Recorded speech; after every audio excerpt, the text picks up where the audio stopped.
এই পর্যায়ে আমাদের সামনে অত্যন্ত গুরুত্বপূর্ণ অভিমত পেশ করবেন মারকাজ আব্দুল্লাহ ইবনে মাসউদ রাদিয়াল্লাহু তাআলা আনহুর অভিভাবক তুল্য, আমাদের অভিভাবক তুল্য আমার বড় ভাই জনাব আলহাজ সাদিকুর রহমান সরকার। আমি ভাইকে অভিমত পেশ করার জন্য সবিনয় অনুরোধ করছি। বিসমিল্লাহির রহমানির রহিম। সিরাতুন নবী সাল্লাল্লাহু আলাইহি সাল্লাম আলোচনা সভা এবং পুরস্কার বিতরণী অনুষ্ঠানের সম্মানিত সভাপতি তথা মারকাজ আব্দুল্লাহ ইবনে মাসউদের প্রিন্সিপাল মাওলানা জাকির হোসেন কাশেমি, আমাদের মাঝে উপস্থিত আছেন আদাবর বড় মাদ্রাসার প্রধান মুফতি মুখলেসুর রহমান এবং ওই মাদ্রাসার আরো একজন শিক্ষক আমার অত্যন্ত প্রিয় জনাব মুফতি কামাল উদ্দিন।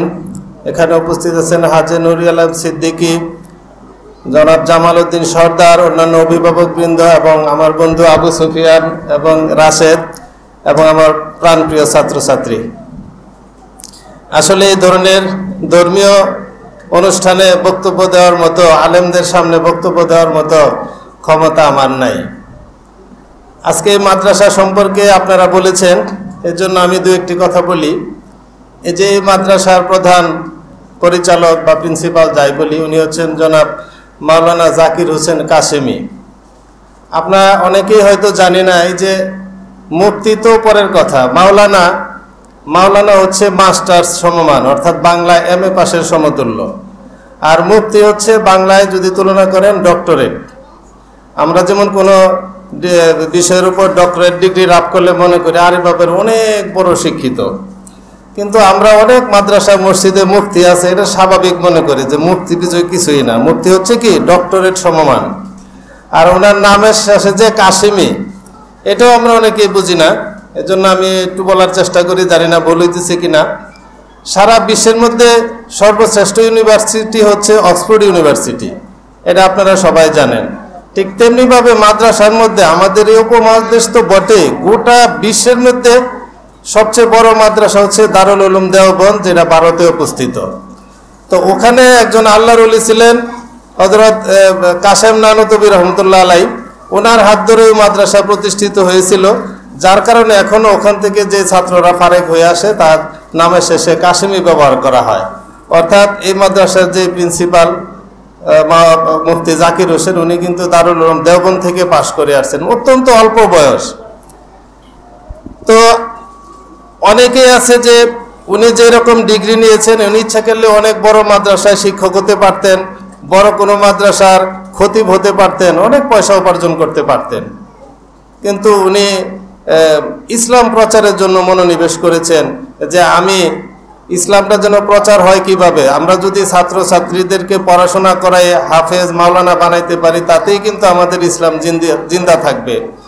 এবং উনি ঘোষণা দিয়েছেন যে এই মাদ্রাসা যতক্ষণ পর্যন্ত মোটামুটি প্রতিষ্ঠিত না হবে অতদিন পর্যন্ত উনি বেতন গ্রহণ করবেন না।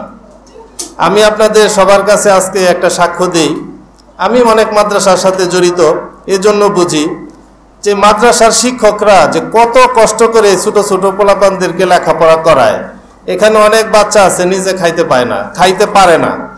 আমি সেই কিছুদিন আগে দেখছি এই জাকির হোসেন কাশেমি, ওসমান নামে এক ছোট্ট ছাত্র, সে খাইতে পারতেছে না, তারে উনি নিজ হাতে খাওয়াই দিতেছে। এবং এখানে আরেকজন মুফতি আছে, মুফতি আজম।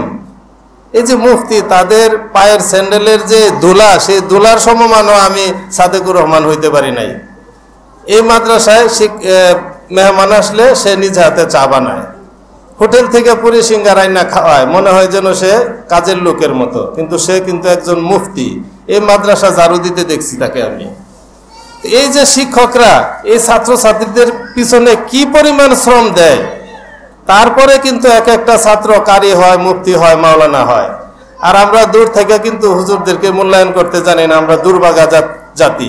এই দেশ 92% মুসলমানের দেশ, আমরা হুজুরদেরকে কর্মচারী মনে করি। আমরা অনেক মাদ্রাসা মসজিদের কমিটিতে স্থান পেয়ে তাদেরকে ধমক দেই, তাদেরকে হুট হরমাস দেওয়ার চেষ্টা করি। যতদিন পর্যন্ত এই মুসলমান আলেম উলামাদেরকে সঠিক মূল্যায়ন করতে না পারবে, ততদিন কিন্তু মুসলমান তার হারানো গৌরব ফিরে পাবে না। তো যাই হোক, এই মাদ্রাসার সাথে নিজেকে সম্পৃক্ত করতে পেরে আমি নিজেকে ধন্য মনে করি। আজকে অত্যন্ত সুন্দর প্রতিযোগিতা হয়েছে। আমি এবং কামাল ভাই এত প্রতিদ্বন্দ্বিতা হয়েছে যে ফার্স্ট সেকেন্ড থার্ড নির্ধারণ করতে আমাদেরকে অনেক চিন্তা ভাবনা করতে হয়েছে। তো এই ছোট ছোট ছাত্ররা যে পারফর্ম করেছে, নিশ্চয়ই এখানকার শিক্ষকদের অবদান। তাদেরকে আমি আমাদের সকল মেহমানদের পক্ষ থেকে আন্তরিক অভিনন্দন জানাই। আজকে যারা পুরস্কার তোমরা পেয়েছ তাদেরকে অভিনন্দন, যারা পাওনি আগামীতে তোমরা পাবে। আর কিছুদিন আগে একটা পরীক্ষা হয়েছে, আগামীতে পরীক্ষা হবে। এই মাদ্রাসার বার্ষিক পরীক্ষার পরে যে ছাত্রছাত্রীরা ভালো রেজাল্ট করবে তাদেরকে আকর্ষণীয় পুরস্কারের ব্যবস্থা আমি যদি হুজুরের পক্ষ থেকে আয়োজন করে আমি সর্বাত্মক সহযোগিতা ইনশাল্লাহ করব। এই মাদ্রাসার সাথে আছি এবং শেষ পর্যন্ত আমার মৃত্যুর আগ পর্যন্ত সুখে দুঃখে আমার সামর্থ্য অনুযায়ী এই মাদ্রাসার সাথে, এই মাদ্রাসার শিক্ষকদের সাথে ইনশাল্লাহ আমি থাকব। সবাইকে আবারও ধন্যবাদ জানিয়ে শেষ করছি। আল্লাহ হাফিজ।